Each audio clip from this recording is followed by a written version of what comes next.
తెలంగాణ రక్షణ సేన తలపెట్టిన భూ పోరాటాన్ని అడ్డుకున్న పోలీసులు టీఆర్ఎస్ అధ్యక్షురాలు కవితను అరెస్టు చేశారు. భూ పోరాటం కోసం ధర్నా చేసేందుకు వందలాది మంది ఉద్యమకారులు ఉదయం 6 గంటలకే బోడుప్పల్కు చేరుకున్నారు. ధర్నాకు అనుమతి లేదంటూ భూ పోరాటం కోసం ఏర్పాటు చేసిన టెంట్లను పోలీసులు తొలగించి ఉద్యమకారులను అదుపులోకి తీసుకున్నారు. అనంతరం మేడిపల్లి ప్రాంతానికి కవిత చేరుకోవడంతో ఆ ప్రాంతంలో ఉద్రిక్త పరిస్థితులు చోటు చేసుకున్నాయి. హెచ్ఎండిఏ లేఅవుట్లోని బొడ్రాయి వద్ద బోనం ఏర్పాటు చేసి కవిత పూజ చేశారు. అనంతరం పోలీసులు కవితను అరెస్టు చేసి వాహనంలో బొల్లారం పోలీస్ స్టేషన్కు తరలించారు.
ఈరోజు తెలంగాణ భూ పోరాటంలో ఉద్యమకారుల కోసం 250 గజాల కవితకి ఏదైతే కాంగ్రెస్ ప్రభుత్వం హామీ ఇచ్చిందో హామీ నెరవేర్చాలని కల్వకుంట్ల కవితక్క గారి ఆధ్వర్యంలో ఈ భూ పోరాటానికి వచ్చాము.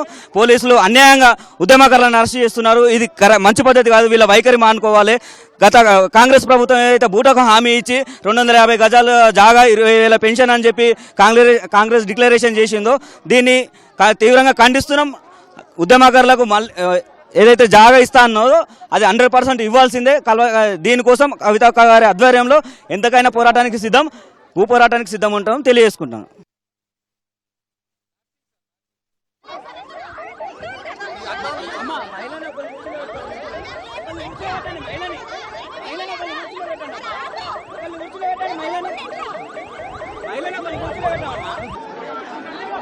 జై తెలంగాణ.